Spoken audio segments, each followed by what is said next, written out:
Assalamualaikum warahmatullahi wabarakatuh.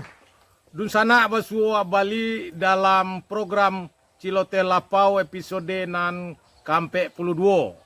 Adapun tema awak kini adalah Fama optimis menangkan Pilkada Padang 2024. Baik, awak perkenalkan narasumber awak pada hari kini.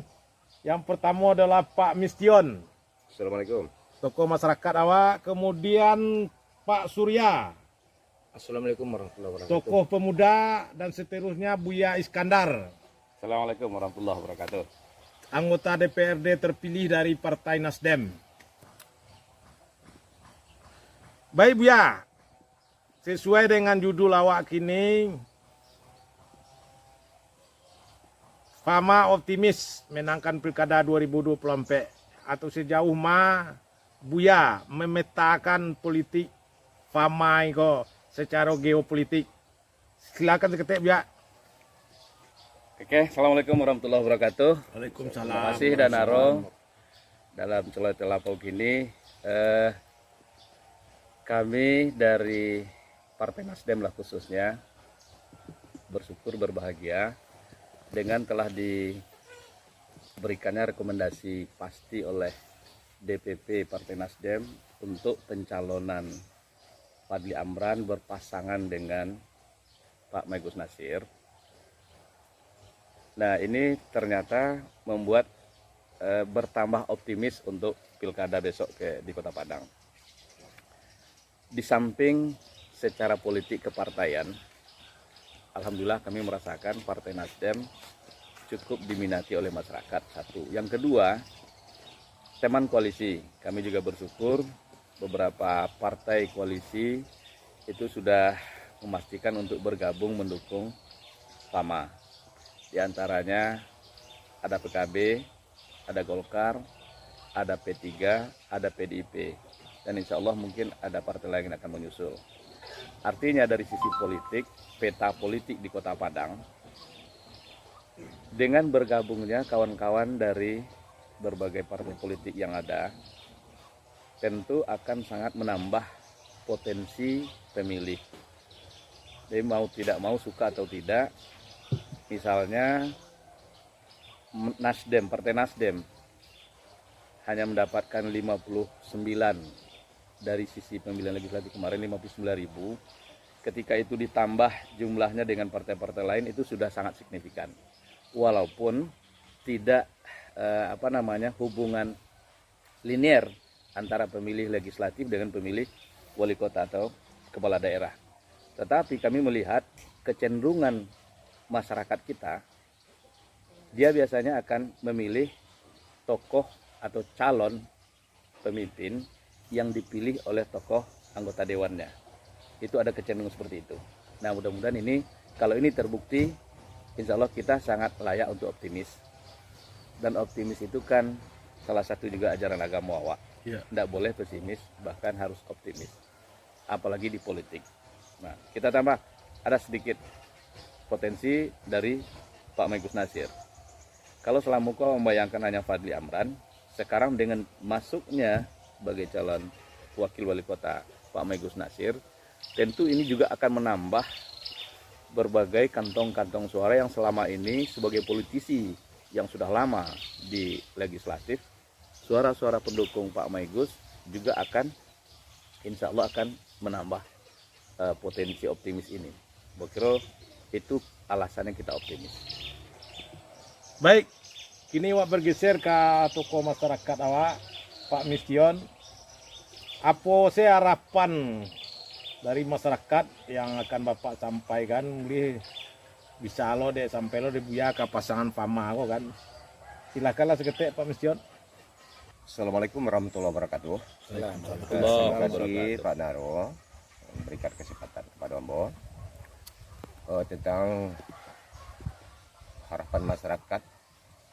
Seandainya memang itu kita berharap Fama ini duduk sebagai wali kota Padang nanti, harapan masyarakat yang pertama itu bagaimana pendidikan di tengah masyarakat bisa teratasi dengan adanya sekarang masalah zonasi, sistem zonasi sekarang ini bisa nanti melengkapi sekolah-sekolah yang kekurangan sekolah yang ada di tengah masyarakat ini, yang istilahnya blank zone. Nah, ini banyak ya masyarakat kita yang menjerit tidak terjangkau oleh sekolah-sekolah. Itu yang pertama. Ini permohonan masyarakat nanti. Yang kedua tentang masalah pembangunan infrastruktur jalan yang harusnya dilengkapi dengan apa itu namanya flyover, seperti jembatan di ujung jembatan Kuranji bypass itu antara simpang Kampung Lalang, simpang Katapiang itu sangat penting sekali itu. Seandainya terjadi gempa itu sehingganya macet sampai ke jembatan itu macet kendaraan. Ini yang mencemaskan sekali bagi pengguna jalan. Jadi saya yakin dan percaya seorang Fadly Amran, beliau lahir di Padang, dibesarkan di Padang, sekolah di Padang, kecuali pendidikan terakhir beliau di Amerika. Tentu tahu bagaimana seluk-beluk kota Padang ini. Tahu benar itu beliau. Dan apalagi dia sudah banyak berbuat di kota Padang, terutama melalui dari keluarga beliau. Masuk orang tua beliau sudah banyak berbuat di tengah masyarakat Padang, terutama mendirikan Yayasan Baitur Rahmah. Itu sangat luar biasa sekali itu. Kehadiran Baitur Rahmah itu di Padang, pendidikan yang sangat luar biasa sekali. Sampai masalah kesehatan yang sangat terbantu banyak masyarakat Kota Padang. Untuk kedepannya bagaimana lagi pendidikan serta kesehatan di Padang ini kalau dapat ya. Masyarakat berharap pelayanan yang bagus. Kemudian kalau dapat, iyo gratis pelayanan ataupun kesehatan di Kota Padang. Pak, itu harapan masyarakat. Baik, kini awak bergeser ke tokoh muda. Sebagaimana Fadly Amran juga orang muda, karena beliau pernah menjadi ketua KMPI. Apa lo harapan pemuda terhadap beliau, Pak? Cibo Stek Surya. Ya, terima kasih Bung Naro sebagai host kita pada pagi hari ini. Berdasarkan tema kita, Fama optimis menang di Kota Padang. Memanglah optimis. Apa sebab? Salah satunya kandidat calon wali kota Kota Padang adalah Fama yang paling termuda. Jadi Ambo berpendapat, memanglah sepantasnya Kota Padang dipimpin oleh seorang anak muda. Kita bercontoh kepada Pilpres kemarin. Termuda milenial. Kalau pemuda milenial, seorang pemimpin itu akan tegas, energik. Jadi temuan di lapangan, dan saya berkecimpung dengan masyarakat, memang mengharapkan sekali untuk kepemimpinan Kota Padang dari kalangan anak muda. Kita bercontoh kepada Pilpres kemarin. Yang kedua, masalah yang disampaikan oleh Bapak RW, Bapak tokoh masyarakat tadi, tentang masalah pendidikan. Itu mungkin kalau terjadi memang terpilih nanti Fama, mudah-mudahan bisa diatasi.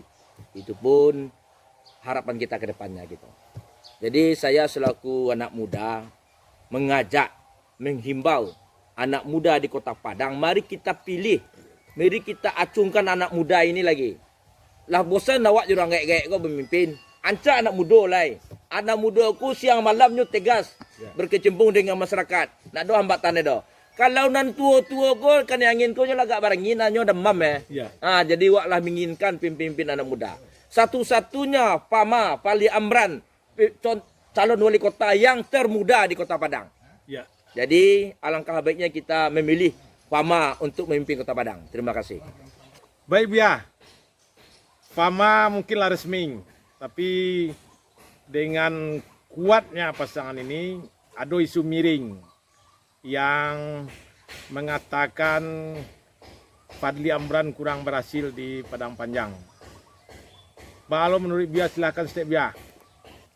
Ya, Danaro dan kawan-kawan, kalau masalah isu miring di dunia politik itu memang salah satu bentuk kampanye, tapi kan belum sampai ke kampanye hitam ya. Itu mungkin negatif campaign. itu sah-sah saja. Tapi awak ingin mengajak masyarakat Wakah, jangan bertanya ke orang Padang. Jangan lo bertanya ke politisi-politisi yang ada di Padang. Coba tanya kepada masyarakat Padang Panjang, di mana mereka yang menikmati kepemimpinan Fadli Amran ko 5 tahun yang lalu. Sepanjang informasi yang kami tangkap langsung dari beliau dan dari beberapa orang petinggi kota Padang Panjang, beliaulah satu-satunya wali kota terbaik se-Indonesia di bidang keterbukaan informasi publik. Nah, keterbukaan informasi itu paling penting bagi masyarakat kok. Karena meminta informasi tentang kepemerintahan kok sulit. Banyak yang harus ditutup-tutupi. Ya. Padahal itu hak masyarakat untuk tahu. Nah, beliau adalah orang terbaik, wali kota terbaik se-Indonesia di bidang itu. Artinya apa? Orang kalau mau terbuka, itu biasanya orangnya, Ya. nah, biasanya kok, Ya. idealnya, layaknya, biasanya orangnya bersih. Orang yang tidak mau terbuka, itu ada sesuatu yang ingin disembunyikan. Ya. Nah, oleh karena itu, mungkin kepada masyarakat, kita yang model-model itu, tokoh masyarakat, siapakah, nggak usah ke beliau tanya, nggak usah lo kambo nanti konfirmasi langsung ke Padang Panjang. Pernah nggak beliau berkasus? Apakah di bidang hukum atau bidang-bidang lainnya?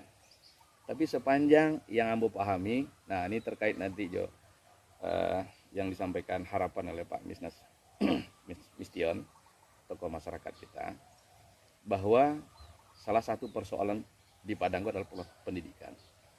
Kota Padang Panjang itulah dideklar oleh pemerintah Kota Padang khususnya dan oleh beberapa tokoh Sumbar menjadi kota pendidikan. Dan awak belum percaya oleh doh. Tapi setelah awak telusuri, bahwa kok bisa Kota Padang Panjang itu menjadi kota pendidikan, ternyata memang pendidikan di Padang Panjang itu sudah menjadi konsen pemerintah. Sehinggalah ada blueprint, arah yang jelas, kama. Nah, contoh, di Kota Padang Panjang, mereka itu mampu menggaji guru PAUD paling rendah 1 juta. Di Kota Padang berapa gaji PAUD? Sepanjang yang ambo telusuri, paling tinggi 300.000. Itu penghargaan kepada pendidikan. Dan PAUD, TK, SD, SMP itu pendidikan dasar untuk menanamkan segala nilai. Nah itu orang sudah bicara seperti itu di Padang Panjang. Ada awak alun itu. Jadi wajar kalau tokoh masyarakat kita punya harapan. Dan kami secara kepartaian telah mendapat mandat dari Komisi 10 DPR RI agar dana transferan 20% untuk pendidikan yang turun dari pusat ke daerah agar di periode ini diawasi benar dengan ketat. Karena ada indikasi lebih kurang 30% dana itu tidak optimal penggunaannya. Baik Nusana, sampai di siko perjumpaan awak. Ingat Nusana, iko adalah cilote lapau. Dibuat di lapau, habis di lapau. Jangan sampai dibawa pulang Nusana. Mamana boa. Assalamualaikum warahmatullahi wabarakatuh.